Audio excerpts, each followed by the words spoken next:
Hey guys, how's it going? This is Natanator, and welcome to another creepypasta story. This one is titled Robert the Doll. I find that what makes this one more creepy than most of the other ones I read is that this one is a true story.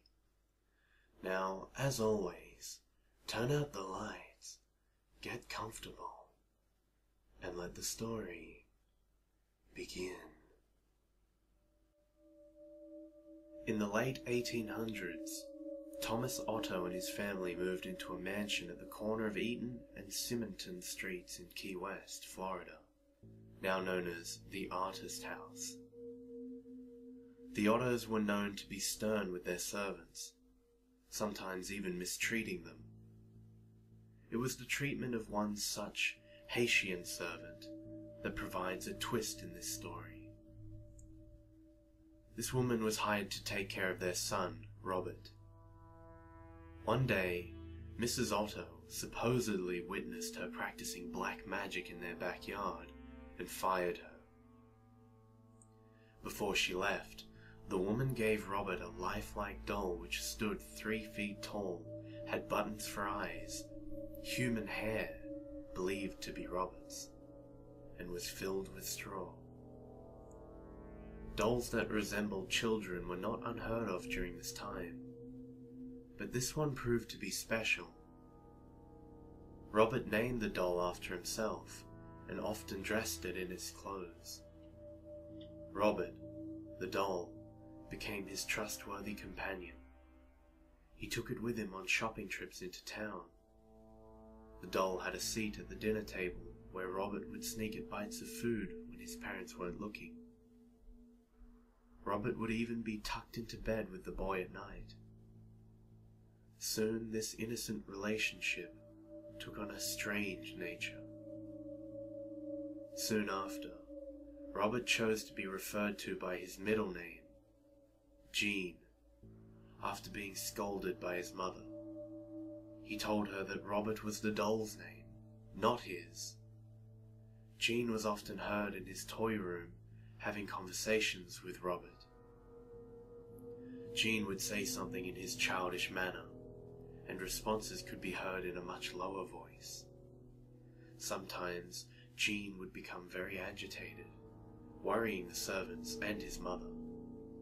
She would, on occasion, burst in to find her son cowering in a corner, while Robert sat perched in a chair on the bed glaring at him. This was only the beginning. Household objects would be found thrown across the room. Jean's toys turned up mutilated, and giggling could be heard. Whenever these unusual acts took place, Jean always said, "Robert did it." The boy took the punishment, but always insisted that the blame was Robert's. As the mischief grew, more and more servants took their leave as new ones were hired. The Otto's relatives felt it was time to do something. With the recommendation of a great aunt, Jean's parents removed Robert from his care and placed him in a box in the attic. This is where he resided for many years. After the death of his father, Jean was willed his boyhood home. He decided to live in the Victorian mansion with his new wife. Jean had become an artist and felt the house was spacious and would provide a place for him to paint. He went to the attic and dusted off his childhood toy. He became attached to the doll, despite his wife's displeasure. Jean would take the doll along with them wherever they went. He even sat in his favorite little chair while Jean and his wife slept nearby. The turret room became Robert's domain after Mrs. Otto moved him back to the attic. Their marriage slowly became sour, until Mrs. Otto supposedly went insane and died of unknown reasons. Jean followed soon behind. Robert supposedly attacked people, sometimes locking them in the attic. People who passed by claimed to hear evil laughter coming from the turret room. For some time, Robert remained in the empty house by himself, until a new family purchased the mansion and restored it. The doll was once again moved to the attic. This pleased it as much as the last time. The doll was often found throughout the house. On one certain night, Robert was found at the foot of the owner's bed, giggling with a kitchen knife in hand. This was enough to send them fleeing from the home.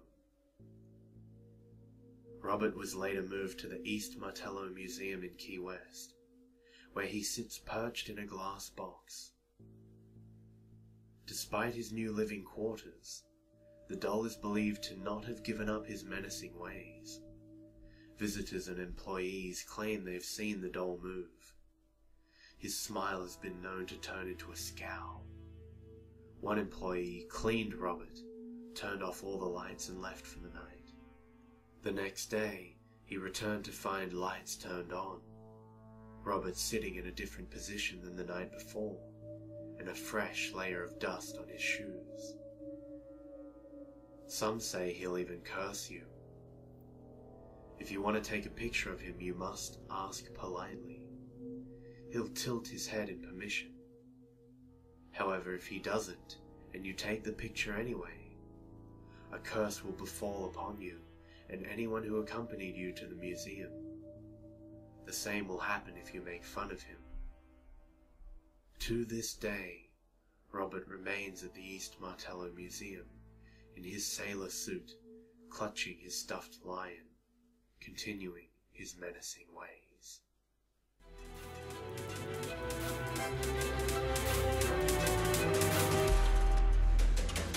It's